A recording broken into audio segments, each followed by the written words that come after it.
Running your own business is awesome. It's the dream, as they say. But it's very stressful as well. Customers, they'll see the front end, the products, the signs, the slogans, the happy owner. But it's the back end of the business that really drives the ship. The inventory management, the sales conversions, order processing and shipping. The business behind the business is the key to business. And for millions of businesses around the world, that business behind the business is Shopify. Nobody does selling better than Shopify. They're home of the #1 checkout on the planet, which is why so many businesses work with them. And Shopify brings the heat with their secret weapon, Shop Pay, which boosts sales conversions by up to 50%. And that means way fewer carts are being abandoned to checkout and way more sales are going. If you want to grow your business, you better be ready to sell anywhere and everywhere your customers are. Scrolling social media, on your website, in your store, and everywhere in between. It's no secret. Businesses that want to grow with Shopify. Upgrade your business and get the same checkout Heinz and Mattel use. Sign up for your $1 per month trial period at shopify.com/RTG, all lowercase. Go to shopify.com/RTG to upgrade your selling today. Shopify.com/RTG. Test 1, 2. Sega.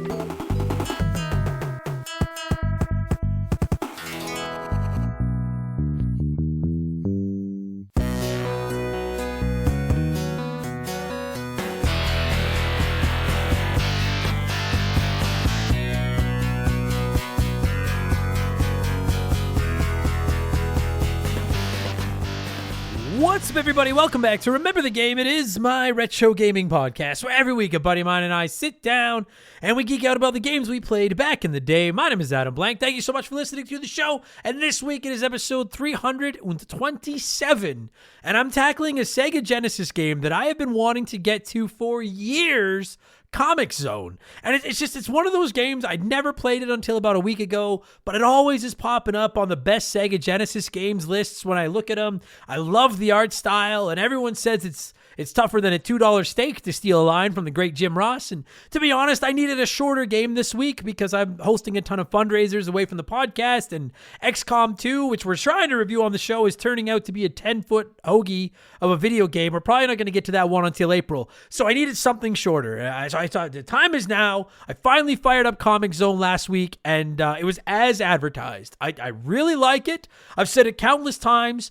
There's something about tough old games that just melts my butter, and this one fits the shoe. As of this recording, so I'm doing this infamous intro Monday afternoon, and then I'm going to be recording the Comix Zone review on Tuesday afternoon. I have not beat it as of yet. I've gotten to the second of the, there's only 6 levels, I think, and I can get to the level 4 boss. And I know I can beat him. I'm going to try again right after this. I know I can beat him, but I'm not sure if I'm going to be able to beat it before we finish the review. But it's one of those games where I think it's okay that I can't finish it before the review, because I don't think most people listening to this have beaten this fucking game ever. If you've never played Comix Zone, it's a beat 'em up side scroller. Think Streets of Rage, I guess, a little bit as far as the look goes. Or you know what I thought was Maximum Carnage, both in terms of the soundtrack and the art style. It's got a little bit of Maximum Carnage to it, except you play as a dude named Sketch, who's like a comic book artist, and he gets pulled into a comic he's drawing. The villain of the comic gets out, and then you make your way through the various comic book panels, which is really cool. You can choose which direction you want to go, and you jump from one white box to the next white box, and you're fighting enemies that the villain is drawing into the book. It looks awesome. Plays pretty good. It's not the best beat 'em up I've ever played, but it plays good. It is tough as advertised. Everything fucking hurts you in this game. You don't have a whole bunch of lives. You get no continues. Well, you kind of get a couple. We'll talk about it. You get a little bit as you go on, but whatever. It's only 6 levels long. You can beat it in half an hour if you're good enough, but it'll take a lot of reps to get that good. So I'm rolling solo this week on the show. I think this is probably going to be one of the shorter modern Remember the Games as there is. Again, there's not a ton of meat on the bone here. This game is only 30 minutes long, but I like it a lot. I want to praise its pages and spread the word of Comix Zone. It turned out to be everything I've wanted it to be for all these years, and it's one of those games I could see myself falling down the rabbit hole of just being obsessed with it until I finally beat it, like I did with Batman on the NES, Maximum Carnage, Ninja Turtles on the NES. You guys know all the regulars. And we'll get to all that stuff in just a minute, because speaking of regular, it's time for another edition of the Remember the Game infamous intro. Dun, dun, dun, dun, dun, dun, dun. And if you're new to the podcast, welcome. Thank you for listening. Consider this your warning. Look, our intros are kind of long. They're fun. They're not that long. They're fun. We talk video games and stuff. They're about 100 times easier to get through than Comix Zone is. If you do want to skip them, just slide your phone ahead to this week's going to be a little bit shorter. Probably, I'm going to guess about the 25-minute mark, and then you'll be into the Comix Zone chat. But I recommend hanging around. Let us talk video games and stuff. Let me get my plugs out of the way. Take me like 2 minutes here. All of our merchandise was designed by my man Joe from 4545 Creative. You can find it all at rememberthegamepodcast.com if you're interested. Great way to support the show. And of course, the lifeblood of the Remember the Game bank account is, in fact, our Patreon. I publish up to 4 additional shows over there every week. They don't have any ads in them, and you can listen to them for as little as $3 a month. Not only do you get new extra episodes of the show, you get access to hundreds and hundreds of archive bonus episodes. You can write into the podcast. You can vote on the games we cover. We have 1,000+ people in our Discord that you can join. It's good times. And most importantly, you get a shout out and get to hear me mispronounce your name like I'm going to do. I don't know if I'm good at this week. I might get these. A huge thank you to our newest Patreons, Adam Young, Swish, Dino Miz, or Dino Miz. If I say both ways, then I got it right. And Boxcar Ira? I'm not sure. I probably fucked up 2 and 3, actually. Here I'm saying I'm going to nail these, and then I fucked them all up. But fire your way up from the boxcars, did you? Thank you all so much for the support. I appreciate it. Patreon.com/rememberthegame. There's some free episodes over there. You can sign up for free to try them out. And subscriptions start at $3 a month, and you get your 12th month free if you sign up for a year. That's enough blowing myself. Let's blow some of you by blowing in some cartridges. It is our opening segment here on the show. I read a few comments and questions from our Patreons, usually gaming related, but not always. And we call this segment Blowing in the Cartridge. He blows all right. He blows big time. That's it, honey. Get into the spirit. Let's blow. Our first blower this week is Gilded Jackal, who said, "Great Scott, Mr. Blank. The Earth is under attack by legally distinct killer potatoes." I feel like that's a reference to something and I don't know what it is. But if it's not, if you just made that up, that's fucking sick. Professor Madman has made a machine that gives you the powers and skills of the game you are most proficient in. What powers do you emerge with? And are we all saved? No, we're fucked. I'm Tetris. Tetris is probably the one I'm best at. So I guess I could build us like a shelter out of Tetris bricks, but problem is when I finish the wall will disappear because it'll be complete. So no, we're fucked. The potatoes are going to get us. I'm looking this up to make sure this wasn't legally distinct killer potatoes. Legally distinct killer potatoes. No? All right. People are just saying killer potato is just like a meal? Oh, all right. Attack of the Killer Potatoes? All right. I'm not sure if you made it up or not, but well done. I like it. I'd go to that movie. No, we're fucked. I'm good at Tetris, so we'd be dead. Flickies, I get that reference, said, Buenos ding dong doodly diaz, Senor Blank. So there's this dude on Facebook Reels, and I'm not sure if you're on there or not. I'm not. But his name is 1980s Gamer, and lately he's found a few cool things that I never knew about in Super Mario, and I was wondering if you're aware. We obviously know about Star Road and the 99 Lives trick, but did you know you could kill Big Boos and the giant green balls by sliding downstairs into them?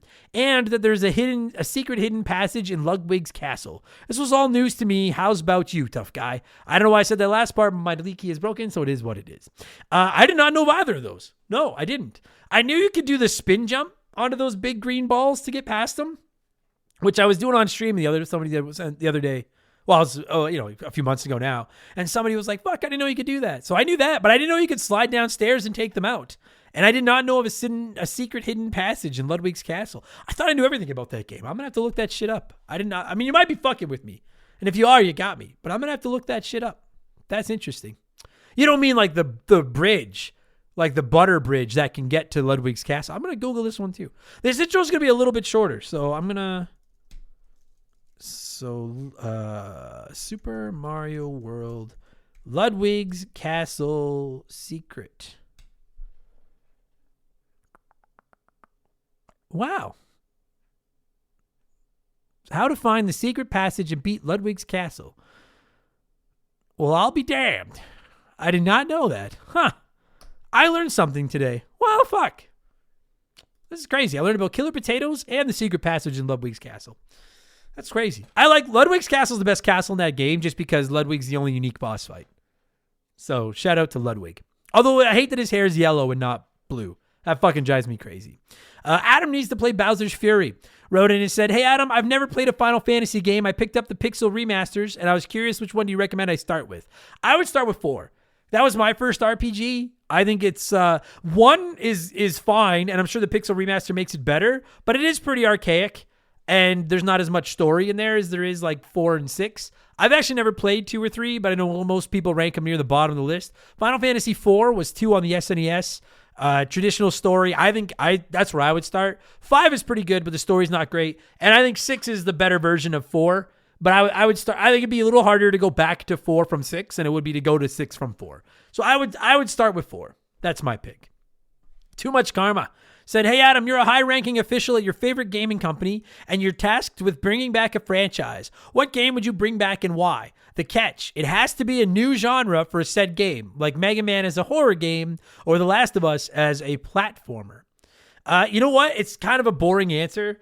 I think y'all knew. I love Mega Man, right? And I've always wanted like a bona fide Super Metroid-esque Mega Man game. So I'm going with Mega Man as a full-blown Super Metroid clone Metroidvania, where all 8 robot masters are just hidden in corners of the rooms, and you can go around and fight them in kind of any order. And then when you get their weapons plus the rush adapters and stuff, you can use them to traverse the Metroid world, and it becomes the greatest game ever, and I am praised as a hero. That would be my pick. Also, The Last of Us as a platformer would be kind of neat. But no, I'm gonna go with that. I'm going with Mega Man as a Metroidvania. Dropkick Mac said, yo, Adam, what happened to you playing Sly Cooper 2? Too stealth-like? I was hoping to find a loophole when you banned stealth games, since you mentioned you played Kingdom Hearts before another stealth game. Keep up the great content. No, I still want to cover Sly 2. It's not too stealth-like. It's fun. I did get about a quarter of the way through it, and then just got busy with other projects, and I just haven't gone back to it. So, and I'm really trying to get XCOM 2 done right now, and that game is like 300 hours long. But for all of you wondering, yeah, Sly Cooper 2 at some point is coming. I just got to find time to play it, which is story of my life these days. But I do want to get to it though. I loved Sly 1, and I was really liking what I played of Sly 2. Justin Combustion said, hey, Adam, I work in advertising, and I wanted to hit you with some game advertising trivia. Did you know the voice of EA Sports, it's in the game, is the same voice as Geico? 15 minutes could save you 15% or more on car insurance. Not sure anyone but me would care about those worlds colliding, but there's a little bit of useless knowledge for you. That I did not. Now I've learned about Killer Potatoes, the secret entrance to Ludwig's Castle, and that the EA Sports It's in the Game guy is the Geico. 15 minutes could save you 15% or more on car insurance. I'm going to have to listen to that now and see if I hear that. That's crazy. Wow. Good for them. EA. I love that. I hate EA, but I love that soundbite. Idolized Crumble said, hello, Mr. Blank. I saw another trailer for the Turtles Tactics game this week. Looks pretty solid. However, then I thought about what other IPs could do well in this tactical style, and apologies if some of these exist, but I would love a Star Wars, Mass Effect, or even a Simpsons one. Basically, I think these could be quite easy games to make good, cheaper, and still tell a story and be a solution to the huge risk of big IP games only. Then again, they would either be shit or make no money in the publisher's eyes. Anyways, what IPs would you like to see do a tactics game? I'll actually let you know, Crumble. I just talked about it on Game Patch yesterday. They announced the Star Wars Tactics game is in the works. They're going to be revealing it in April sometime in Japan. April 19th, I think. It's some big Star Wars thing. Because that honestly probably would have been my top answer. My 2 top answers would have been Ninja Turtles and Star Wars. And for those of you that don't know, there's a Turtles Tactics game on Steam. There's a demo out now. The full game's coming out pretty soon. I actually have the demo downloaded, but I haven't got around to playing it yet. So that would be one. Star Wars would probably be the other one. Gears of War was good. I've played that one. It was good. The only problem with Gears was the levels got a little repetitive. I'm so fucking hooked on XCOM right now. It's insane. I'm trying to think. Mario's got a tactical game already. Mega Man, kind of, with the Battle Networks, has tactical games already. Although I would prefer a deeper Mega Man one. I would prefer a Mega Man more along the lines of like XCOM or Mario plus Rabbids over like compared to Battle Network. But Battle Network is good. I'm just looking at my game shelf list right now. Or not list, my game shelf, I guess. Oh, dude. Ghostbusters. Fucking Ghostbusters. Ghostbusters in the style of XCOM, where you could like recruit fucking rookies and train them up, and like they could have like specialists where they can use the PKE meter to like find people. They could have people that use the slime blowers, people that use the regular proton packs, trap experts, I guess. Like, Ghostbusters is the answer. Jerk Store, Ghostbusters is the answer. A Seinfeld one would be kind of cool too. I don't know how I'm pronounced. Cephas. I'm not sure how I'm supposed to pronounce that one. CSE Fuss. CSE Fuss says, Dear Adam, I finally decided that I'm going to address my Steam backlog. I've spent an ungood number of years picking up games in bundles or on sale, saying to myself, that looks cool, I'll pick it up on the cheap, and then forgetting the game exists. As a result, I have a mountain of games that I haven't even looked at. I pledge no longer. My New Year's resolution was to buy less, experience more, and I definitely want to expend that into gaming this year. But it got me wondering, how do you keep your backlog under control while hosting a show about video games? Thanks, CSEFUS. I do not, my friend, hence why I call it the backlog from hell. I've bought like 5 more games on the Steam sale this week for pennies on the dollar. I have games that I've bought multiple times because I forgot I bought them. Like at $5 or less, I don't even think about it on any system. If I was to stop now and just play everything I own, it would probably take me 3 or 4 years to get through everything, at least. And that's if I did nothing else.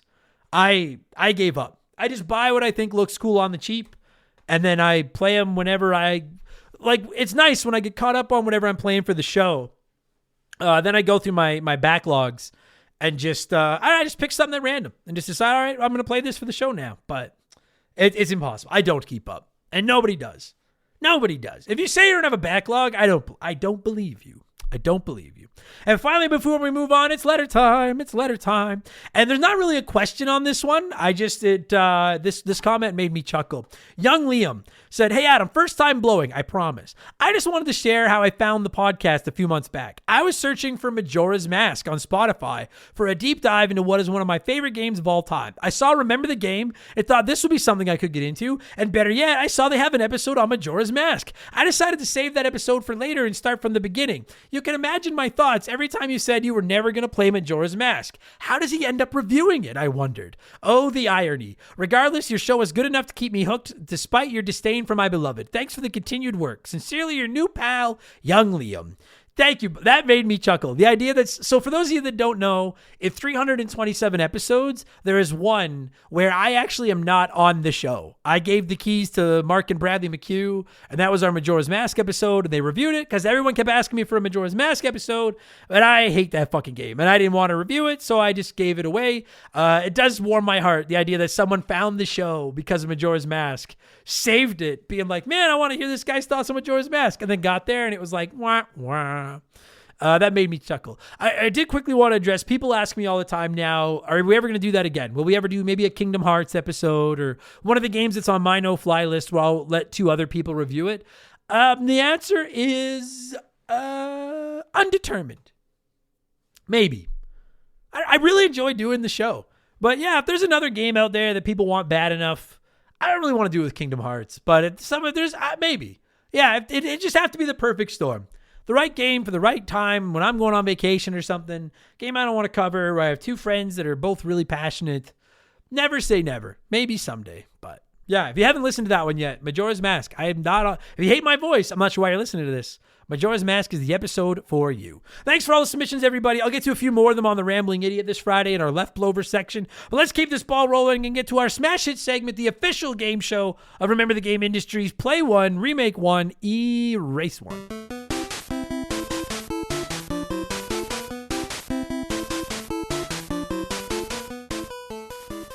And a huge thank you to Classic Concentration from the NES for unknowingly providing us with the theme music for the show. The rules are simple. Every week I give our Patreons 3 retro video games. They can play one as it was released, remake one as a modern game, and erase the third forever. And as always, there are no wrong answers, but there's a right one. We'll tell you what that is in a minute. This week we're talking a Sega Genesis comic book game, so I went with 3 more Genesis games based on comic book characters: The Adventures of Batman and Robin, Spider-Man and Venom Maximum Carnage, and X-Men 2 Clone Wars. And this one was ugly. 40% said they play X-Men 2, remake Maximum Carnage, and erase Batman and Robin.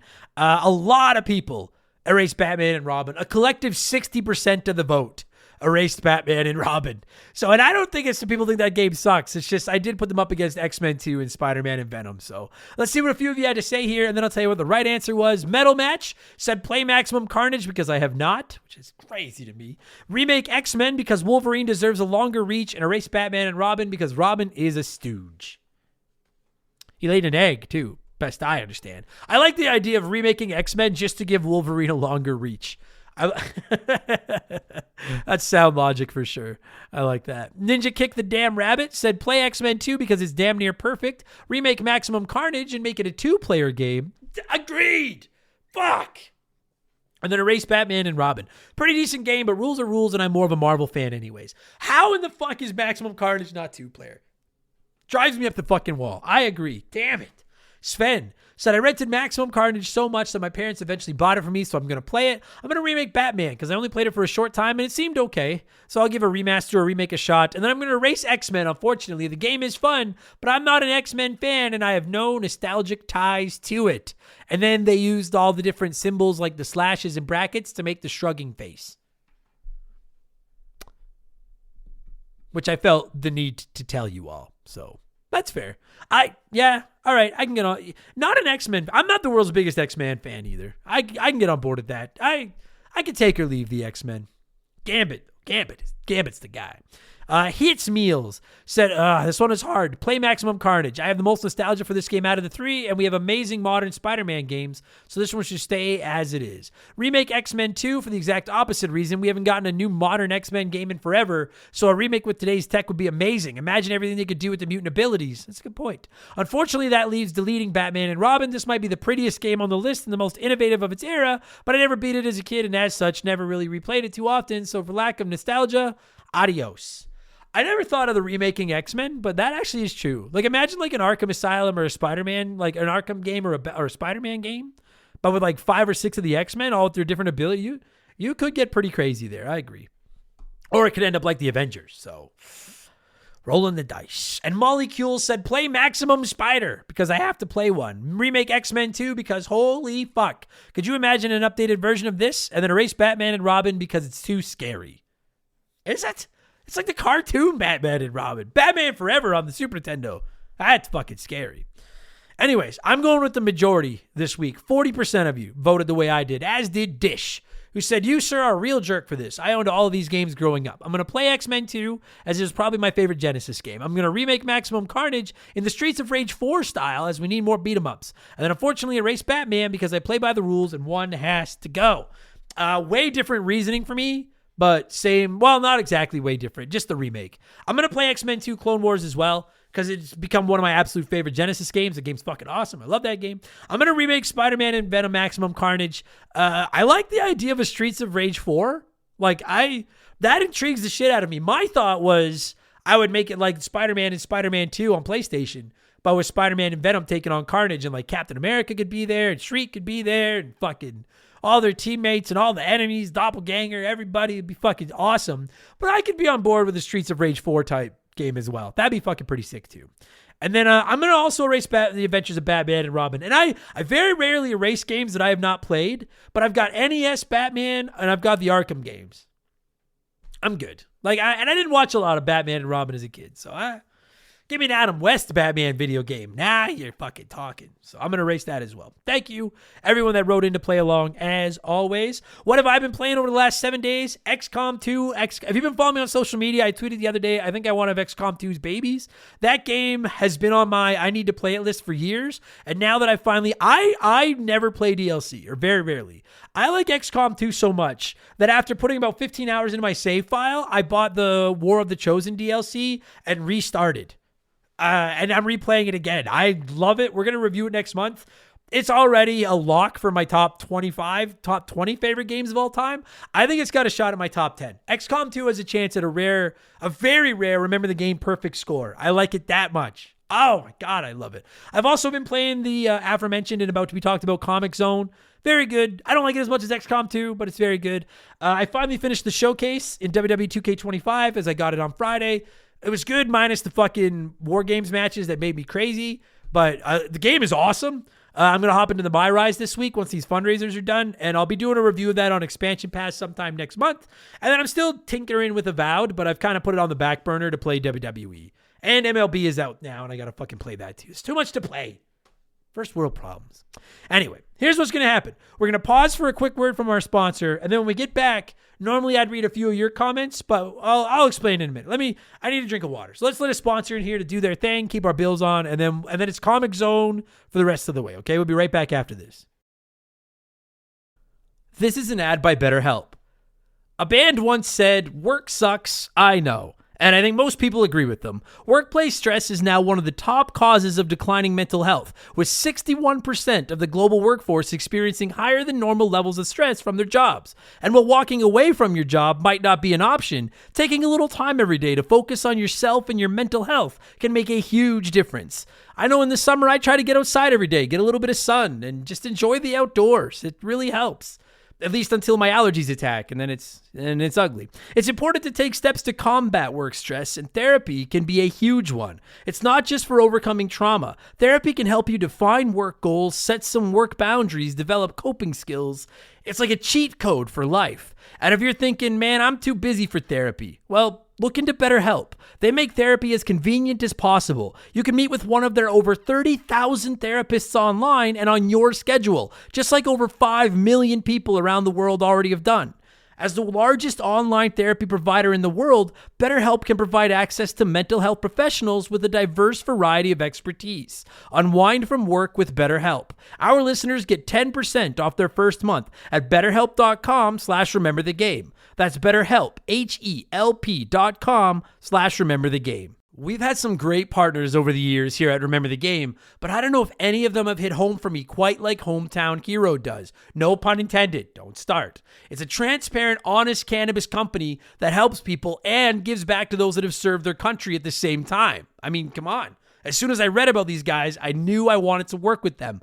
Hometown Hero is a cannabis company out of Austin, Texas, and they were founded back in 2015 by a U.S. veteran. They have two goals: create premium hemp products that can help everyone, and to support veterans by donating a portion of those profits to organizations set up to take care of those who have served. Hometown Hero products are of the highest quality, and everything they offer is made right there in the U.S. of A. Gummies, caramels, chocolates, drink mix. There's something for everyone. And what's more, their hemp is grown locally in Texas, which is something they should and do take a lot of pride in. And they offer certificates of analysis for everything they sell because they want to be clear that their products are as advertised, both in terms of potency and ingredients. No contaminants, you get what you pay for. Just how they conduct business is enough to get my good eyes' attention, but when you circle back to the fact that the company was founded by a veteran and they put such heavy emphasis on supporting veterans, this isn't just lip service. I'm not reading a script I was given here. I'm proud to have Hometown Hero associated with Remember the Game. Reclaim your evening. Visit hometownhero.com and use code RTG to take 20% off your first purchase. That's hometownhero.com, code RTG for 20% off your first purchase. Okay, let's get into Comix Zone. Now, normally what I do is I allow our listeners to submit their comments about the game we're covering, and I read a few of them before my guests and I hog the microphones and start talking about the game. But because I'm rolling solo this week, I decided to kill two birds with one rock. Two stones with one... two sandwiches with one knife. And I'm just going to work some of your listener comments about the game we're covering into my review of Comix Zone. You are all my guests this week. So congrats. Yeah, neat. We did it. So yeah, we're just going to all talk Comix Zone together. I'm looking forward to this one. I don't know how long this review will be. Not the meatiest game we've ever talked about, but I like it. I think the world needs to know about it, and it's time to find out why. So I'm going to cue up some Comix Zone. The music's very good. Some Comix Zone music. And when it stops, all of you and I are going to take another look back at Comix Zone, which originally released on the Sega Genesis in North America in July of 1995. Enjoy the podcast, everybody. Let's go.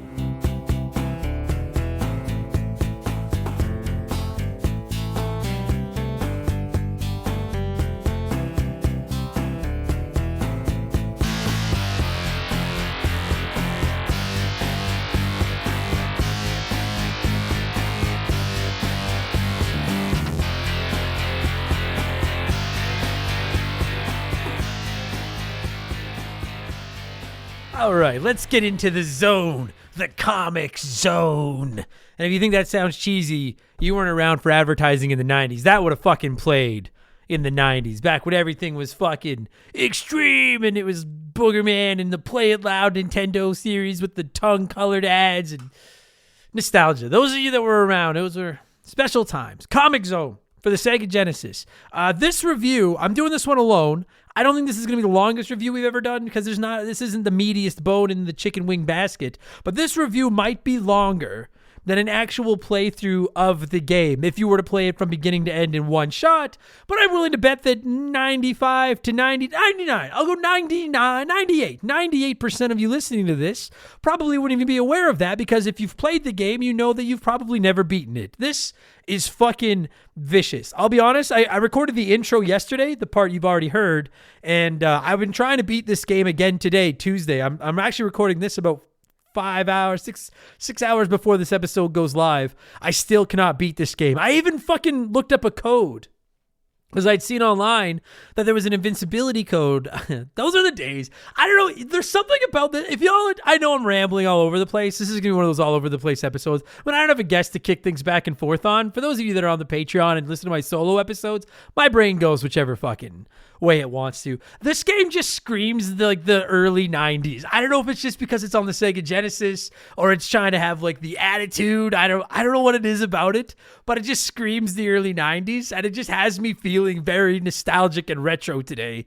And Comix Zone is one of those ones where I looked up the codes because we all remember there's obviously the Konami code and stuff, but it's one of those infamous days. And in this one, to put in the code, you actually have to go into there's a jukebox with the number 1 through 20 in it. It's like in the options menu, which is funny because there aren't really any other options. You're not changing the difficulty or anything. The only difficulty is go fuck yourself.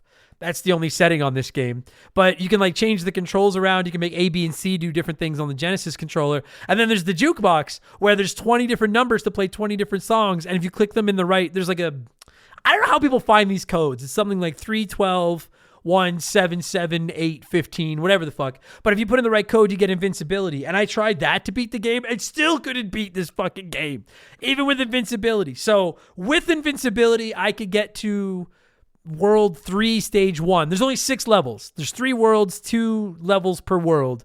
With the code, I could get to World 3, Level 1. Without the code, I can get to World 2, Level 2, like the second boss. And I've never been able to beat that boss, which I'll talk about. So I have not seen the end of this game. I have never been able to beat this game, at least not as of now. That being said, I've only been playing it for about a week, and everyone talks about how hard this is, and it is hard. This is definitely among the toughest Sega Genesis games that I've ever played. But I don't think this is going to be the hardest game I've ever... I will beat this. Like, y'all can hold me to this. I will beat this fucking game. And I'll do it without that fucking code, too. Mark my fucking words. I'm going to beat this game at some point. But in case you're wondering, as of this review, I can only get 66.6% of the way through it. I can get to the end of the World 4, Level 4, and that's as far as I can get. It is fucking vicious because everything in this game tries to kill you. Everything. Boogerman... Like I said, I'm going to read some comments that were submitted to talk about the game. I'm just going to mix them into my review this week. Bookerman102 said, this game was a staple of my childhood. Great game, but way too tough for child me. Still too hard now for 40-year-old me. There used to be a cheat code that gave you invincibility. The problem with that was there was a giant spike pit in the game, and if you fell in it with the code on, you'd just be stuck there with no way back up and no way to die. That's as far as I ever got back then. But, dude, yes. Now, I didn't die on the spike pit. Are you talking about the part where, I guess you can't answer me. Booker, if you hear this, fucking reply. Let me know. Are you talking about the part where you're hanging on that like cable and you're going down and all the dragon heads are coming out of the sides and you're kicking them? And then at the bottom, there's like a giant bear trap that you'd like unpeel and put on the ground, like the circle with all the claws on it that springs in half. Because I didn't go down there with the invincibility code, but I ran into the same thing when I got into level 3 where I'd never been, like the third world. There's a part where you have to jump over this giant pit of lava, and I didn't make it, and I didn't die, but I couldn't get out of the lava, and I had to just restart my game. So I have to say, who developed this fucking game? I don't have the Wikipedia page in front of me. I'm gonna look it up. I have zero issue with them making this game hard, because that was the style at the time, much like having an onion on your belt. Shout out to anyone who gets that reference. That was just what they did with these old games. If they were short, they made them super hard so you wouldn't beat them really fast and you'd get your time with it. This was actually made by Sega. Okay. I do think it's just a little bit fucked up to like put an invincibility code in the game to give kids hope and make you think, maybe I can beat this. And then not only are you still not be able to beat it, but if you fall into a pit, you just get stuck there and it laughs at you and you have to reset your fucking game. Boxcar Ira said, great looking game, and I have one vivid memory of it. I'm at my buddy's house playing Genesis. He said I had to see something. He pops in Comix Zone and plays the first level for 2 minutes, then proceeded to mash crouch repeatedly until sure enough the character farted with a little toot animation. We had a good chuckle and then started playing something else. Yes, that is also, I mean, I'm a 41-year-old, or no, what is it? I'm a 10-year-old trapped in a 41-year-old's body. I love a good fart joke. And I didn't know that was a thing in this either until I looked up the invincibility code and saw that if you just keep mashing duck, eventually the main character sketch, he farts. So thumbs up to Sega for mixing a fart into their game. Thumbs down for putting an invincibility code in the game where you will still be fucked and stuck forever. Like I said, Comix Zone, probably the toughest Genesis game I've played so far. I would say it's either this or Toe Jam and Earl, but probably this one is probably, because I have not played Ghouls and Ghosts on this one. I played a Super Nintendo version. I've not played the Genesis one. People had hyped this one up to me for years now because I've talked about how badly I wanted to play Comix Zone and been like, dude, you're going to love it, but just know it's going to fuck you up. It's hard as shit. It's really, really tough. And it is. I don't think it's the toughest retro game I've ever played or anything. I do think this one's beatable because the thing about this is like, and we're going to get into the controls and the gameplay and stuff like that, but while certain aspects of it can be kind of frustrating and the combat can be a little bit irritating, I don't think it's like, there's not a lot of randomization to it outside of whether or not your attacks are going to get through enemy defenses, which again, we'll get to. So I think if you play it like, when I was playing it over and over, you're usually going to die and finish your run within 10, 15 minutes. And then you're right back in trying again, which is how I like my tough games. And this is one of those ones where every time you go back, you might get a little bit better, or learn another trick, figure out another hidden place for an item or something else. And that roadkill can find. If you don't know what that is, we'll explain it and stuff like that. I think this one is beatable. It's very tough out of the gate, but it's very memorizable. Memorizable. It seems like a real word. It's very, yeah, you can memorize this one. And I think I will. I'm going to beat this fucking one. It's what's tough about it. So like the lack of randomization makes it more palatable. But I think what makes it so hard is that, number one, it's the lack of lives. If you've never played this game, you get one fucking life. And then when you beat the first boss at the end of the second level, I believe you get one extra life, because I've died in the second world and I get to restart one time. Whereas in the first world, if I die, it's over. So I'm imagining once you beat the second world, which I've never done without getting stuck with the invincibility code, you'll get one more life, but that's it. And you're not finding any one-ups. There's no fucking score tracker to give you extra one-ups. There's no continues. It is one life, and then after you beat the first world, 2 lives, and when you lose them, and you will fucking lose them, it's just game over, and it is back to square one. I think that is part of what makes it so difficult, and it's the fact that everything hurts you. Everything hurts you in this game. To progress through the game, you have to take damage. I'll explain, but imagine if you were playing Super Mario Brothers, and when you jump up to punch a box from underneath, imagine you took damage from punching that box. That's what Comix Zone does. Every time you punch a wall to get past it, it hurts you. So you'll have 1 health meter, and you can easily lose a quarter of that health meter just progressing through the game, punching obstacles and shit to get past. That's what makes it so fucking hard. Holy, I had to look it up. I was like, am I so out of touch? I was like, am I crazy? Like, is there a way to get past this fucking rock without having to kick it 10 times and taking my health down 15%? And it turned out, no, unless you happen to have a bomb or something you can throw at it, fuck you, punch it and take damage. And when I looked it up, I found an argument on Reddit where people were like, somebody was like, that's stupid. And somebody else was like, go over to your wall and punch it and see if it doesn't hurt your hand. That's what they're trying to reproduce. And I see both sides of the argument, because you're right. If I go to that wall and punch it, it's going to hurt my hand. But you got sucked into The story of this game, you play as a guy named Sketch, who looks like Egon from the Ghostbusters, just with his hair down, literally. And you draw comic books. And I think the story, lightning strikes the comic book, and instead of just destroying the comic book, you get pulled into the comic book, and the villain Mortis in your comic book gets pulled out of the comic book, and then you fight your way through the comic while he is drawing enemies into the panels to make you fight them, which is a cool concept. But I love that the argument against, or the argument in favor of having to punch obstacles to get past them and making it hurt you, is that in real life, if I was to go to a wall and punch it to get past it, it would hurt me. But I was like, yeah, but you're also talking about a game where lightning strikes a comic book and then pulls you into it. So I don't know. It doesn't even really offend me. Like, once you get used to it, it just is something to be worked in. I just find it like I don't know. I don't even know if I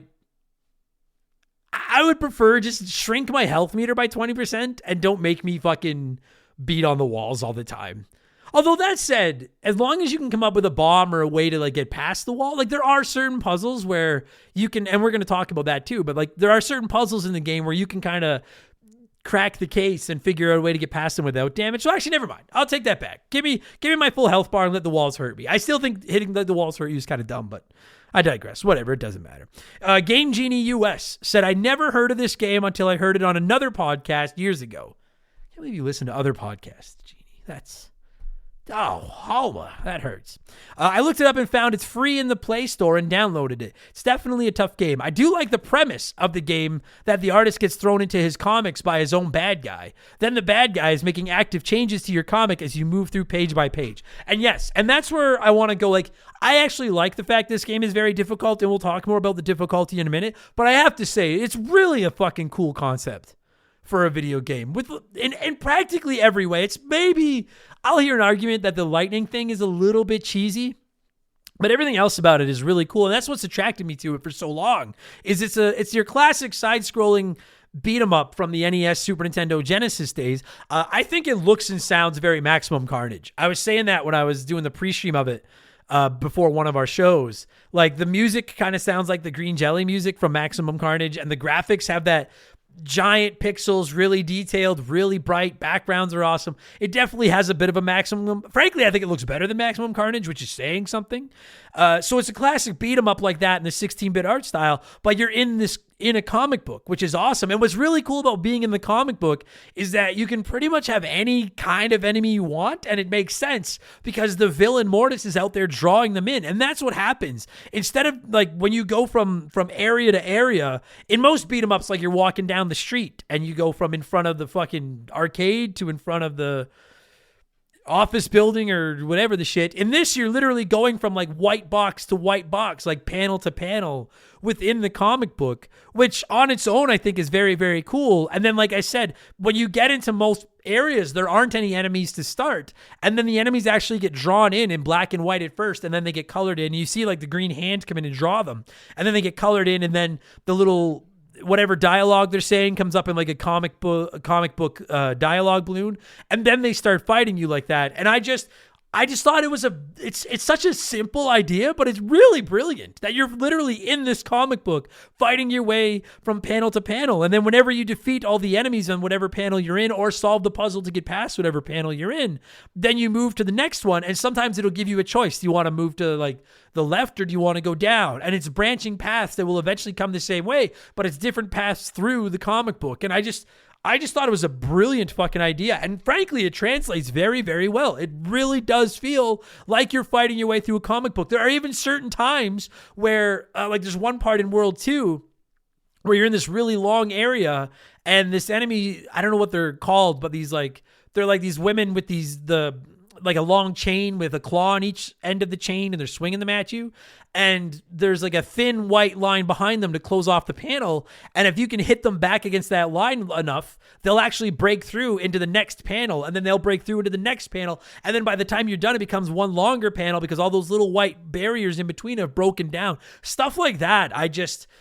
listen, I love Streets of Rage. I've said that many times. I really like Maximum Carnage. I like a good beat 'em up. The Turtles beat 'em ups, obviously. But I've never played one with such a distinct, unique setting of fighting your way through the panels of a comic book, which I just very much in awe of it, quite frankly. I just think it's a really, really, really cool fucking idea. Cal C said, I remember getting the Sonic Mega Collection for PS2 and this happened to be on it. And boy, did I enjoy it. It was such a random game that in honesty, never seemed to get the recognition it deserved. The comic panels acting as levels was a fantastic idea that would easily fit the Deadpool-akin games you could easily turf out today. A forgotten masterpiece. Well said. And I wanted to say, I love the idea of a Deadpool game like this. I think that's Deadpool breaking the fourth wall in a comic book beat 'em up video game would be fucking sick. I really, really liked that idea. And again, I really like the concept compared to just the tried and true beat 'em up formula of walking down the street and then walking through buildings and stuff like that. And this one, like in the first one, you're in New York. The graphics are just beautiful. The backgrounds are so sharp. Right out of the gate, there's like, you can see the Statue of Liberty head is like laying in the street all broken up and you're fighting your way through the city. And then in World 2, you're in like some kind of temple or shrine or something. And then World 3, I think you're in like caves. In World 1, you go down into the sewers and you actually go down the page of the comic book into the sewers and all that kind of stuff. So it takes you from place to place, but it doesn't seem stupid that it's doing it because putting it in a comic book kind of gives you the creative freedom, the artistic freedom to put the characters anywhere you want. But you're fighting an alien on top of a mountain. Now you're fighting a fucking samurai in downtown New York. Now you're fighting an alien samurai in a temple, and it all works because it's just randomly drawn stuff in the comic book. So I really like it. And I'm not a huge graphics guy, but every time we talk about the Sega Genesis, I don't think I've ever played an ugly Sega Genesis game. Shining Force. I love Shining Force. Don't worry, Shining Force fans. I love that game. Go back and listen to our episode about it. Shining Force is probably the ugliest Sega Genesis game that I've played. And I don't even think it looks bad. Toe Jam and Earl, Gunstar Heroes, Streets of Rage, Comix Zone, X-Men 2, Sonic games, obviously. Sega games look so good. And this looks and sounds like a Sega Genesis game. Everything is just a little bigger than the Super Nintendo, a little sharper. It's just a gorgeous game to look at. And I really, really like this panel concept because you feel confined. You move, like you'll finish off an area and then like a flashing arrow will show up to tell you which way or which ways you can move into the next panel of the comic book. So you move into the next panel and then the sketch, like the arm comes in and draws new enemies for you to fight. And now you have to fight your way past those enemies. And you feel like you're trapped, and a lot of the time the screen can't move. Like the panel is the size of the screen. So you're trapped in this little area with an enemy or two, and you need to fight your way through them. The one problem is the actual fighting controls themselves, which we're going to get into in a couple of minutes. But I like that you almost feel trapped in... Like, I don't read a ton of comics outside of Ninja Turtles. Shout out to The Last Ronin, of course. But, like, it really does feel like you conclude what's going on in one panel before you move on to the next panel, And I keep saying it, but I cannot praise the way this game looks enough and what a creative fucking idea it is. Even if the combat isn't great, and I know some people don't like the difficulty. I disagree. I like the difficulty. But even if all that misses, this almost feels like an indie game before indie games because it's such a funky creative spin on what was already a tried and true genre, being the classic side-scrolling beat 'em up. Listen, when I do these things solo, my throat gets dry a lot faster and I need a drink of water. So let's just let a sponsor in here right now to do their thing. And when we get back, we'll keep reading the comic that is Comix Zone. Okay, we'll be right back in a second here. Okay, back to the Comix Zone. Osama bin Lovin wrote in and said, Adam, I'm so glad you're playing this. Well, not the greatest Genesis game. It has so much style and ingenuity, and it's one of the best looking 16-bit games ever made. I agree with that. I've been replaying it with my 4-year-old, and he loves the pet rat, but hates the monsters. I love the combat, but hate the inanimate object life-draining bug. We both agree it's a banger. And yeah, like I've talked a little bit again about the inanimate. We'll talk about the pet rat in a second, because the pet rat really is one of the highlights of the game. We've talked a bit about the inanimate objects. There are certain areas where there'll be, like I'm thinking of one, I think it's in the first, I can't remember if it's in the first world or the second world. I think it's in the first world. But there are 4 stones and these big rocks, big boulders.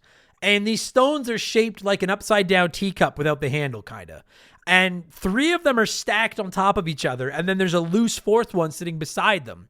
And those are on the left side of the screen. And on the right side of the screen, there's a hole in the ground, and these fucking, I don't know, skeleton giant mosquito bug things are coming out of this hole in the ground.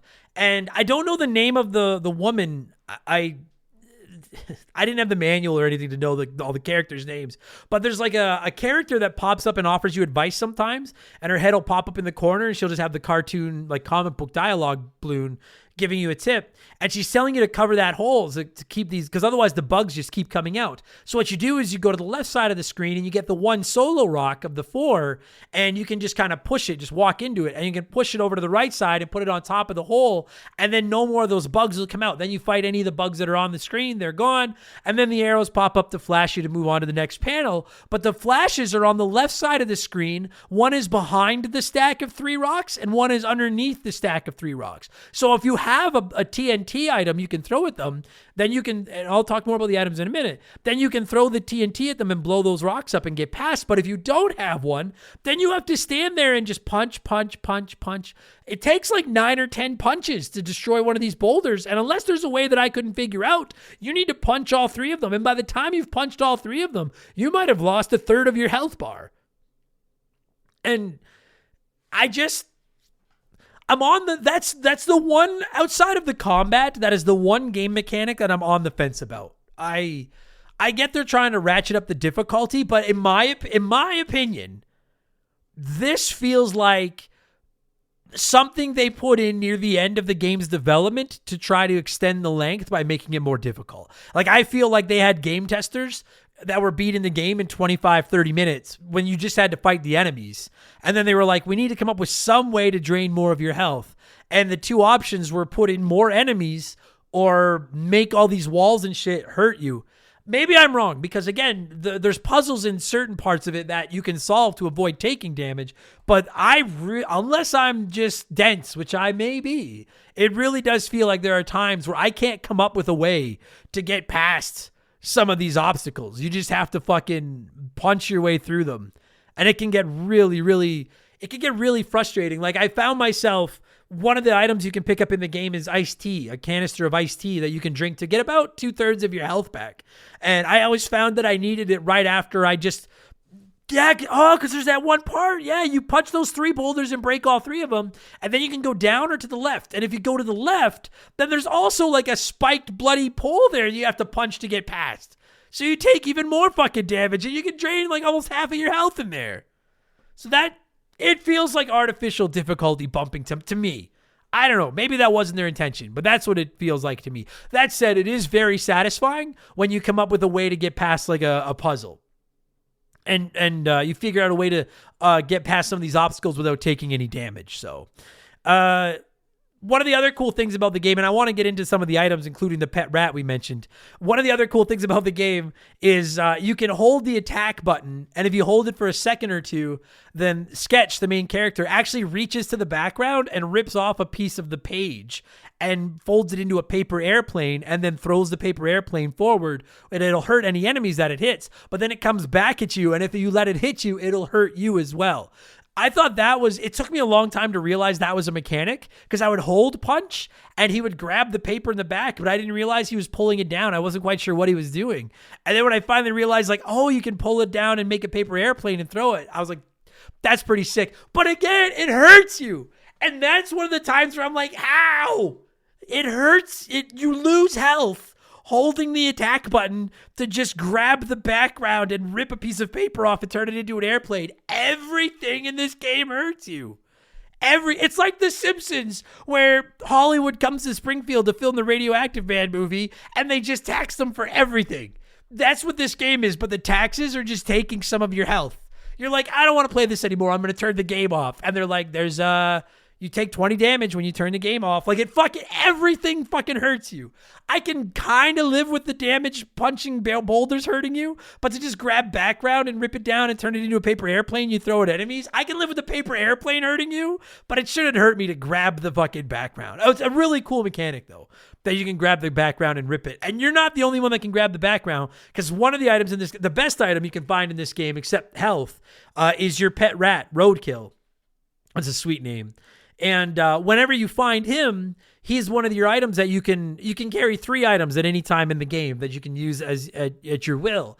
And if you use roadkill, then what happens is Sketch puts him down on the ground. He looks more like a ferret, like he's pretty long. But you put him down on the ground and he runs back and forth. And if there's any enemies in the panel, then he constantly zaps them because he's electric for some reason.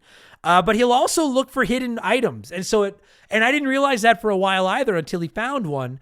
And then I started trying to have him on my roster at all times as one of my, I basically tried to keep one of my 3 item slots to just housing roadkill. So I always had him with me because if you put him down on the ground, he'll run back and forth. And even if there's no enemies, he'll sniff out items. And if he finds one, which he finds all the fucking time, then he gets on like his 2 back legs or paws or claws or whatever the fuck. And he rips the back page of the comic book open and then an item drops down from inside, which I thought was really clever. And I don't think there's any way to access those items unless you have roadkill. And then the best part is you only have to, like, all the other items are one and done. Like when you use a health kit, you get your health back and then the item is gone. When you use roadkill, he comes out of your inventory, but if you can go over to him, like when you lose a Yoshi in Super Mario World and jump back on his back, if you lose roadkill or he's running around and you go over to him and bend down and pick him up before you leave the panel, you get him back in your inventory again. So I think, frankly, it's like a critical strategy in this game to get a hold of roadkill and then just protect him with your life and try to have him in every panel because he's constantly finding power-ups in the background. And he can be pretty handy against some of the enemies because he zaps them too. On the note of the power-ups, I want to talk about, you need them. I can't fathom beating this game without the power-ups. Like I said, there's only 6 levels, but each of those 6 levels, it will eat your fucking soul. Roadkill is a great item. It's a little bit of a pain in the ass too, because you've got 3 items you have 3 item boxes above your health bar. And when you pick up an item, it goes into one of those 3 boxes. And if all 3 are full, then you can't pick up any more items. But then to use them, on a standard Sega Genesis controller, like A is attack, B is jump, C goes through those 3 item boxes. So the first time you hit it, it highlights one of those 3 boxes. Hit it again, it'll highlight another one. Hit it again, it'll highlight another one, so on and so forth. Well, a box is highlighted. If you hit attack, instead of attacking, you'll use whatever item is in there. And it might sound simple enough, but it can be really difficult. Like when you're fighting the first boss, the dragon who spits fire at you, you're trying to jump over his fireballs that are constant. And it can take 3 or 4 button pushes to get the item thing to select the item you want to use, which is normally a dynamite I bring to fight the dragon with.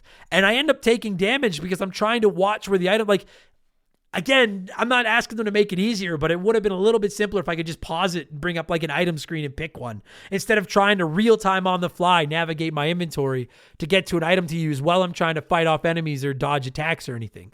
So, like I said, you can carry 3 items. I always try to have roadkill in one because you can use them to find stuff. And then a lot of getting good at this game is knowing where the items are, figuring out how to get past obstacles without getting hurt, and figuring out where items are most efficiently used. So in addition to the rat roadkill, you can get iced tea, which, like I said, is a drink to get back part of your health. You can get a bundle of dynamite that you put down on the floor, and then in a couple of seconds it explodes. And that's one of those things where if you have it, instead of punching those boulders to get through them, you can just put a dynamite down and blow them up and get past them that way. You can pick up like I don't know if it's like a machete or a sword or something that you just throw straight in front of you. You can pick up it. I think it's a bomb, but it looks like a kettlebell weight. And you throw it and then it explodes, but the sword throws straight out in front of you. The dynamite you set down in front of you and explodes. And the kettlebell bomb, you kind of lob it up in the air in front of you, and it's really handy. And then you can also get a fist. And if you pick up the fist and use it, then momentarily Sketch turns into like I don't know what the character's name is, but he turns into like a superhero version of himself, and then he just punches the ground and it rips the page in both sides and hurts everyone that's standing there. It's like a smart bomb, right? And then just to add to the fucking viciousness of this game, not only can you carry 3 items at a time, so if you find a 4th item you want, tough shit, you got to drop something or use one of your items.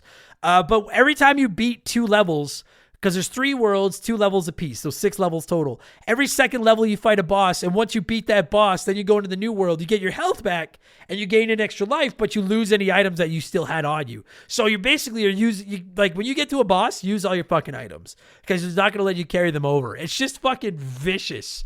And like I said, 1 life. When you beat level 1, or world 1, then you get a second life. I assume when you beat the second boss, you get another life. But that is it. There is no high score meter. There is no picking up extra 1-ups. There's no picking up continues or anything like that, you get 1 life. And it's one thing to lose your life because you've taken too much damage and you run out of health, which is how you usually die. But there's also instant deaths if you fall down a pit, or there's a part near the end of the first level where you're on this fucking rope and you're going, or no, it's in the second world, I think. It's under the shrine, where you're on this rope in like the mountains, and you got to hang onto the rope, and then you can do this like kick attack at those dead mosquito fossilized bug things that are flying at you. But if one of them stings you more than once, you fall off the rope and just fucking die. And near the end of the rope, there's an enemy throwing fire at you, so you need to hold up to like reverse duck and pull your feet up to the rope to get over the fire. But while you're doing that, you can't kick the fucking bugs that are coming at you. And if the fire hits you, same thing, it's going to knock you off the rope, and then it's just an instant death. And you only have 1 fucking life, so it's 1 mistake and it's over. Do you see how it's so difficult now? And we haven't even talked about the combat yet, which we're going to get into right now. So it's everything hurts you. Instant deaths are everywhere, and there's no mercy. The one saving grace is that, like I said, at any time when you pause the game, Sketch will say paused at 13:01, which tells you you've been playing for 13 minutes and 1 second. And I'm willing to bet that, like, unless you're really slow at the game and really good at the game, within 20 minutes, you're going to be dead. So at least in that sense, it's easy to get more reps in because you're going to die pretty quickly. But fuck, it is everything. Fuck, it kills you. And like I said, no saves, no checkpoints, no continues. You use up that 1 extra life you get, and then that's it. And then it's back to the title screen, and good luck again. Fuck me. Colin Toba said, great idea for a game, poor execution. I don't know if I agree. I love the idea. The only issue I really have with the execution is the combat, which we're going to talk about now. Sam Pedigo said, I love the idea of Comix Zone. I think that with a little polish for the combat, the game could have really come into its own. As it is, it sounds amazing and the graphics are well done, and I like the story, but the combat isn't great. Oftentimes, you're just mashing buttons trying to kill an enemy. And I know they can block and all that, but really that's all you're trying to do is break their block, and you're pressing all the buttons, and they really aren't that many buttons on the Genesis controller, so it's not rocket science, and it's still very unfulfilling. I mean, if you got a 6-button controller, I guess there is. But yeah, like that is the one thing where I think the game falls short. And it's funny that I'm praising a beat 'em up where the actual beating up of enemies is its lowest point. But the combat kind of sucks. So like you can mash A to punch forward, and then if you duck and hit A, you do like a low kick. If you hit up in A, you throw an uppercut. You can go diagonally down and diagonally up and throw different punches. But practically every enemy in the game has a block. And I did look up, like it said to get through the block, like to hit multiple times of the same move or keep changing them up. But I can't speak for anybody else. I didn't take a ton of damage fighting enemies. Like I said, most of my damage was taken by the level obstacles or by falling. But when you're fighting, it just gets very tedious because you'll get like a one-off enemy back against the panel of the wall of a panel, and you're just mashing and just rotating up and down the diagonal pad, or just holding A and just mashing it and just throwing every attack you can at them. And sometimes it feels like everything gets through their defense, and sometimes it feels like nothing does. And it can take a good like 20, 30 seconds to kill one enemy. And they're not even fighting back most of the time. They're just blocking and just standing there on defense, and you're trying to find a way through. And it doesn't feel terrible. Like it feels solid. Like when you make contact with an enemy, it does feel like you're making contact with an enemy. But the constant button mashing does get tedious. And I could have done with, frankly, less blocking and more they attack you more, but you can kill them faster. Like a Turtles or I think the best combat system in any beat 'em up I've ever played is Streets of Rage. This is as far from Streets of Rage as it gets. The combat's really not great. So that's what you're talking about with the flawed execution. I don't disagree. The combat needs some work. There is a way to grab enemies and throw them around too, but I never really got the feel for it. So but again though, like that's the frustrating part about the combat is that I very rarely found other than boss fights, the dragon and then the fucking dude with the long fingernails that throws fireballs at you at the end of World 2, other than fighting enemies, I didn't find I was losing a lot of, they're not hard to dodge. They're very easy to dodge most of their attacks.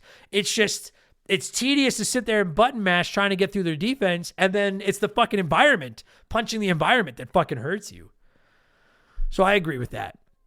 John Truckosaurus said, "Okay, first of all, this is a very cool game. My only caveat is that it's hard almost to the point of being unplayable. I remember renting this one weekend when I was a kid, thinking I'd have an awesome time playing it, and I got home, got completely wrecked like 100 times in a row, rage quit, and didn't play it again that weekend."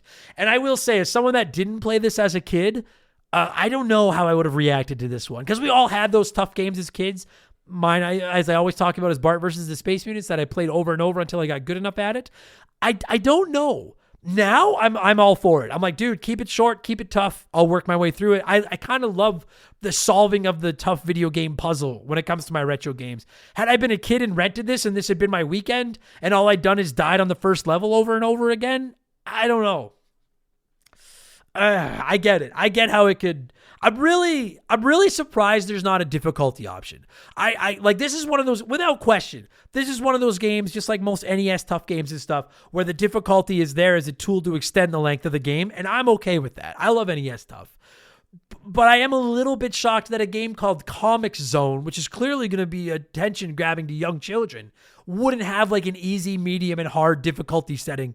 Like, if a kid wants to beat it in 20 minutes on easy, let them, because then they can turn it up to normal, and then you can start fucking them up. But for the default setting to be fuck you up is kind of fucked up. I don't know. It's weird.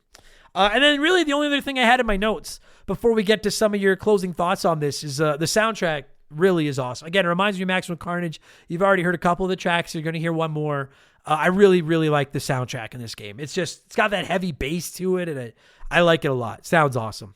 Shawsome1 said, "Without question, one of my favorite games on the Genesis. Me and my older brother rented this a lot back in the day. We eventually beat the bastard after the 6th time renting it. Hard as all fuckery, but it is one hell of a fun game to play." There were people writing in doubting your claims of success in beating this game, Shawsome1, but as someone that's been playing it for 4 days, I can get 2/3 of the way through it. I think if you were to rent it 6 times and just play it, because when you're a kid and you rent a game, that's what you're fucking doing for 2 days. If you were to give me 6 weekends of playing this game nonstop, I think I could beat it. I believe you. And it is fun. I agree. It is fun. Sven said, "I rented this a few times as a kid. I rented this as a kid a few times. Fuck, easy for me to say. Took me a few times to read that. I'd say it's much better as a purchase because it'll give you time to get good. Freaking tough game, but it's fun and the visuals are dope." I don't disagree with that. It'd definitely be easier to, because the thing about it is if you rent this one and say you play it nonstop for a weekend and you get to like halfway through and then you take it back and then you don't rent it for 2 or 3 months, you're kind of going to be renting it from the scratch and starting all over again. And I can't speak to how often all of you got to rent games as a kid, but we got to rent games like once every 6 to 8 weeks. So if I was trying to get really good at one tough game, I was never going to beat it.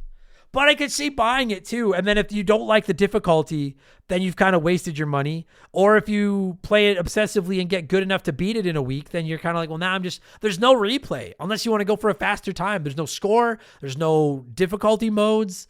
Like it's the same levels. Like I said, no randomization really. It's a really basic fucking game. John C500 said, "This game made you feel like a total badass. I love this one. It's one of the top 5 to come out on the Mega Drive. It reminded me a little of Earthworm Jim with the same vibe. Good times playing it back in the day." I'll agree with that. Like, I kept saying Max Carnage, but there's definitely a little Earthworm Jim. Like with the humor and stuff. Yeah, I can feel that. And Lee Carvello's Putting Challenge said, "This game is on every Sega compilation, of which I have many. Great look, but I could never get past like World 1. And I wanted to comment on that, Carvalho. You're right. This one is on so many Sega collections. As you all know, I'm still a Sega noob. I'm still finding my way in the world of Sega and discovering all these great Sega Genesis games. And I'm constantly looking up lists of like best Sega Genesis games to see which ones have I not played yet that I need to play. That's where I found Gunstar Heroes and Shining Force and Toe Jam and Earl, Streets of Rage, my X-Men 2, Rocket Knight Adventures, some of my favorite Genesis games of all time. This one is on those lists. This one is on every best Sega Genesis game. It's always Comix Zone. And now I get why. And I think it's very, very cool that this is on so many of the Sega Genesis collections, greatest collections. I've been playing it on my Sega Genesis Classic. It's on everything. And I just now realize it's probably because Sega fucking developed it, which is really fucking cool. I don't know if we got more of these. And Deli16 said, I love the design and sounds, but it took me forever. To beat it is definitely frustrating at times. I'm surprised it never got a sequel. I feel the same way. How have we not gotten more of these? Like, did it not sell? How many Golden Axes are there? No offense to you Golden Axe fans, but how have we not got a second Sonic or Comix Zone? I even looked it up because I was like, is there really not, like, there's not a Comix Zone 2 in this? I'm floored that a game this, again, the combat is kind of weak, but everything else is awesome just for the concept alone. I can't believe we haven't got another one. Give the rights to an indie studio. Can you imagine what a modern indie studio could do with Comix Zone? Be fucking insane. You imagine all the different worlds they could send you to? It's endless because you're in the world of comics. You could do so much. Be fucking wild. I don't get it.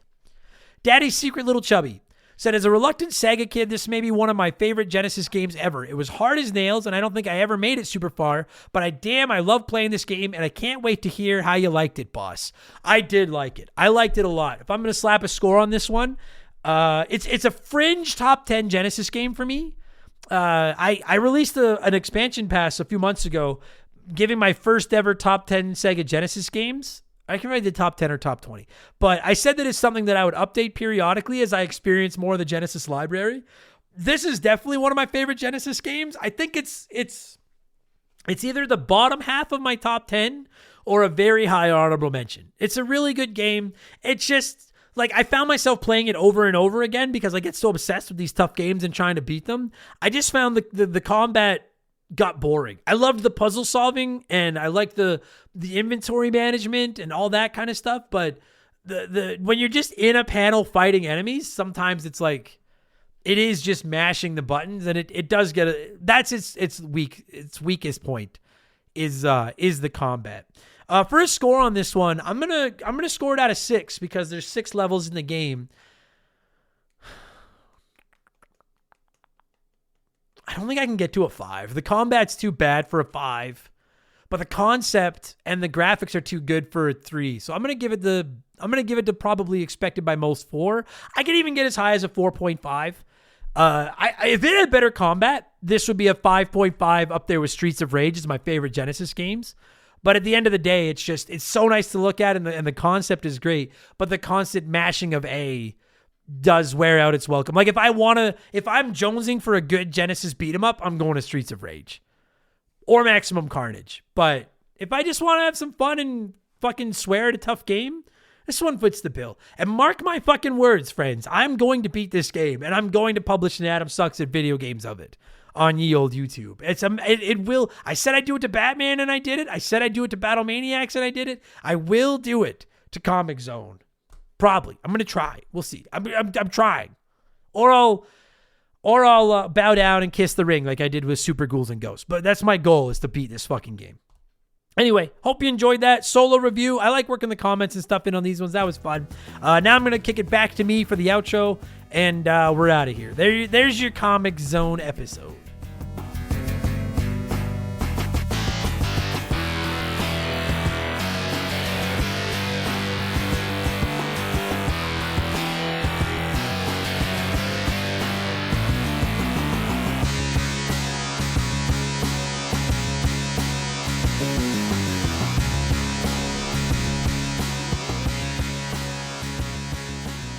That is going to do it for this week's episode. Thank you all so much for submitting your comments, talking some Comix Zone with moi, and of course me. Thank you so much for taking time out of your schedule to talk with me about Comix Zone. I have games. Sly Cooper 2 is one of them. XCOM 2 was one of them. Fallout 3 is one that I really want to replay and cover on the show. Like, I have games that are on my personal backlog that I either have never played them, like Comix Zone or XCOM 2, or games I have played like Fallout 3 that I just haven't played in a long time and I need to replay before I can review on the show. Comix Zone has been in my peripheral vision, which isn't great because of my bad eye, but it has been there since I started covering Genesis games on the show. It is probably the number one Genesis game outside of Shining Force 2 that I've been wanting to get around to playing for the show for the longest. And now that I finally have and reviewed it, I really like that game. I'm confident I'm going to keep playing it till I'm good enough to beat it and get a Let's Play of it up on YouTube, because I like that game. Comix Zone is a good fucking game. Check it out. It's on the... I'm playing it on my Genesis Classic. I think it's on the Switch. I think it's in the Genesis collection, but I'm not 100% sure. I'm playing it on my Sega Genesis Classic. But give it a shot. If you like tough beat-em-ups, give Comix Zone a shot. It's a good fucking game. That'll do it for this week's episode. I'm going to thank some patrons and get out of here. We'll be back in 7 days with Remember the Game 328, which is going to be another game that has been on my radar forever. A shorter game that I need to play through in time to get it up on the... What am I trying to say here? I need a short game to play while I work on XCOM 2. That's what I'm trying to fucking say. And I don't know if I want to tell you what it is. No, I'm not going to. You'll find out in 7 days. I'm going to let you all sweat on that. Just a little bit. Just a little bit of a tease. You know, just a little bit of the old blue balls there. I'll let you know in a few days. You'll find out in 7 days what we're talking about. And then the plan in April, hopefully we're going to cover XCOM 2, and hopefully we're also going to bang out the winner of our 2025 Pre-March Madness Patreon Poll Tournament Extravaganza, Okami. That's what I'd like to cover in April, but... time is of the essence, so we'll see how that goes. Anyway, I'm going to thank some patrons and get out of here. Thank you all so much for listening. Leave us a nice review, would you? We haven't gotten a nice review in a while. Leave us a good review somewhere. If you like the show, they make me feel good, and I think they're supposed to help us. I'm not quite sure if they do. And don't forget to check out our Patreon if you want to support the show and get access to hundreds upon hundreds of additional podcasts that you can listen to at your leisure. Appreciate all of you. Talk to you on the next one. Cheers, so long, goodbye. Remember the Game is brought to you by our Patreons. I could not puke up all the content I churn out every week without all of your support. The following people are at the senior executive vice president level or higher on ye old Patreon box. And if that is the case, and as such, I guess, and as that is the case, I am contractually obligated to thank them as quickly as I humanly possibly can. So a huge thank you to Makeshift Mallow Magic Money. Oh, wait. Remember the Game Hall of Famer Slick Motherfucking Rick. Apologies, Rick. And then Makeshift blah, blah, blah, blah, blah. Makeshift Plain and Tall. Joe Buck, Sharonic, J Nasty 15, Jort King, Keegs, Dan of Dissect That Film, Doug Dorn, Chris Fleury, Andrew Wright, Jordan, Eldest Millennial, Lil Bunny, Fufu 89, Angry Ticks, Dave Thompson, No One Cares, Scott Brooks, Aaron Lawson, JSK Fusick, A-Town, Morgan, Zane Donovan, Ryan Kinchin, Mike Maloney, G9PSX, Mercury 869, Wolfgang Darren, Andy Hudson, Doogie, Wolf Magic 21, Johnny from Virginia, Squints, Dean Donian, Titan 420, Zonko 504, Jeff Bergeron, Daniel, John Woodruff, Randy Barrage, Just a Fish, Flavorless Dick, that's my favorite kind. Holmes, Zach Shepard, Captain Black Silver, Triple, Chugger 22, Elijah Burns, It's That Nerd James, Madam Nutsich, DBXJ, Jameel Williams, Steve Dalk, Standard Ass Brian, Dude Where's My Game, Mizuru, Juris Dr. Mario, Tyler, Phil Lencher, Joe the Sandman, Jake Carter, Laces Out Dan, Growlywog, Beaver Boy, Thomas Smith, Leroy Westrich, Rush's Dog Walker, Stud Still Smash, Matt Babineau, Gabe, Fuzzy99, Decoy Man, a dude named Adam, Wyatt the Surgeon, who is not a surgeon, bro, Blaine the Hoagie Man, Scary Terry, Storm Beagle, Archangel Otaku, Earl, Hygo Waffle, High Plains Drifter, Jimothy, Oroku Saki's Gardener, Cody Richardson, General Fury, I ain't cancel my Netflix to watch wrestling. Fucking goddamn names are frozen. Stupid list. God, you fucking motherfucking cheese. Whatever it is James Wood says when his head's in the microwave in the Quickie Mart. Max Lagroom, James Juan Francesco, John of the Adult Children Podcast, Jugs Your Bad, okay? Sam Carpenter, Donnie the Dude, Walter Nerdy Hybrid, Squeak Nuts, Zayas Hits Meals, Timmy the Exuberant Turtle, Wimp 15, Christian Gabriel, Maverick Marty, Musty Beetle, Graham Kennedy, Timothy Sabrinsky, My Left Nut, Beef Dingleberry, Hitchy Poo, Quiet Place Queen, Christopher Britt, Zamatos, Big the Cat, Tadpole, T-Bear 87, T-Bear 87. It's 80 Saddam. T-Bear 87, Adam Needs to Play Bowser's Fury, Maverick, Brandon DeZeba, Kia Pup, Monstrous the Boner, AB Killen Works for Me, Ted Explosion, Ryan Perry, Alex R, Itchy Nutsuru, please refrain from tasting the knob, Just Car Pranks, Rated X, Ulint, Darth Skywalter, Postman, Nick Creature, Adam Arnett, The Big Deal, Ryan Donahue, Kevin Monroe, Can't Destroy Her, Pee Wee Squitters, Nordak, Leroy Jenkins, Lord Palmerston, Beers of War, Because 19, Infinity Rage, Marcus Mendoza, Lord Logrod, Von Hugendon II, Roger Staubach, Spool Cleaner, Lucas Shaman, Frosty Bear, Max Sandin, Sour Goatface, Alex Ramos, Faded Suffrage, Benjamin Atkins, Carbon Fiber Zombie, Chris Hill isn't scared, that could be anyone's ass, B Money, Penguin Milk, Fallen Snow Kiku, The Supreme Chozorizu, Fill Up My Mouth with Empty Poos, E-Man Trucker, Mark Sneed, Shoeboxers, Tornado, Adam Blank still hasn't reviewed Mario Galaxy, Jake Callahan, Robbie Ayers, Sabin, Brian Richmond, Blobby Rogers, Bula, Matt Zeus, Too Much Karma, Plow King, Cesar, Fill Up My Mouth with Farts, Looker Like Luigi, Cody Thompson, Kevin Kellums, Put It in Age,